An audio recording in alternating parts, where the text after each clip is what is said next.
Napapansin mo na ba na parang hirap ng kumilos ang parents mo? At hirap na silang yumuko, lakad o gumawa ng simple physical activities dahil mabilis nang sumakit ang mga kalamnan nila?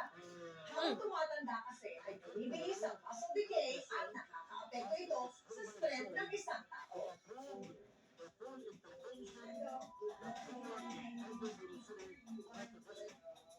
Our muscles, or sa Tagalog ay kalamnan, are always working and supporting our body in terms of mobility, balance, posture, strength, and energy.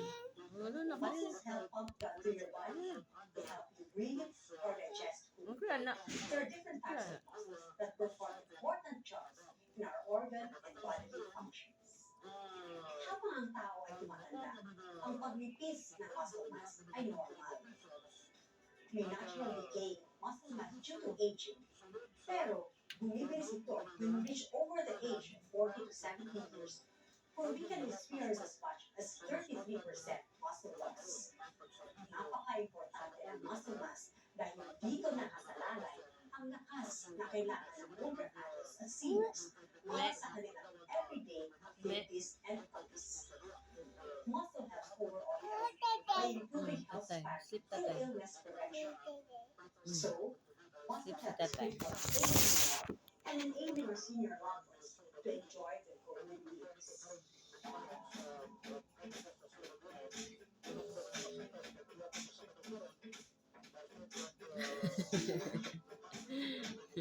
Isa nga ang inactivity sa mga dahilan ng mabilis na paghina ng muscles natin.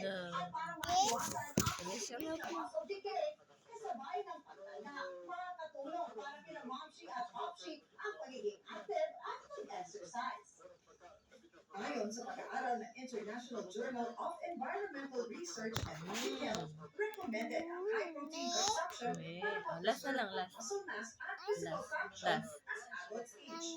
Ang protein ay nagsisilbing building blocks ng ating katawan so that we can build and repair cells, tissues, bones, and muscles. Protein also helps our bodies make antibodies to help fight infection. As we age, protein is another important job, that is preventing muscle decay. Mula sa pagkain ng protein, ay nakukuha din tayo H and B, beta-hydroxy, beta-methylbutyrate.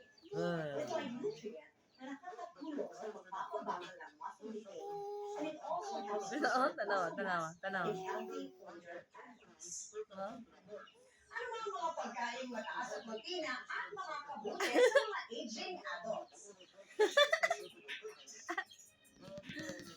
Ang mga pagkain tulad ng soybeans, beef, and chicken ay protein-rich foods kung saan natural kang makakakuha ng HTP.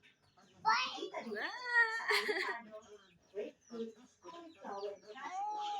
Ngunit, maliit lang ang HTP. Some older adults have a hard time getting enough nutrition through their diet alone. That is why taking oral nutrition supplements with H and B and protein can help them get important nutrients. Kaya naman, ang adult nutritional supplement gaya ng Yay! Very good, Kai. Approve, Mama. Approve.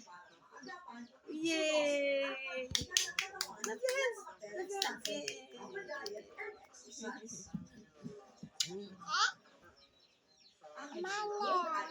Oh, mana.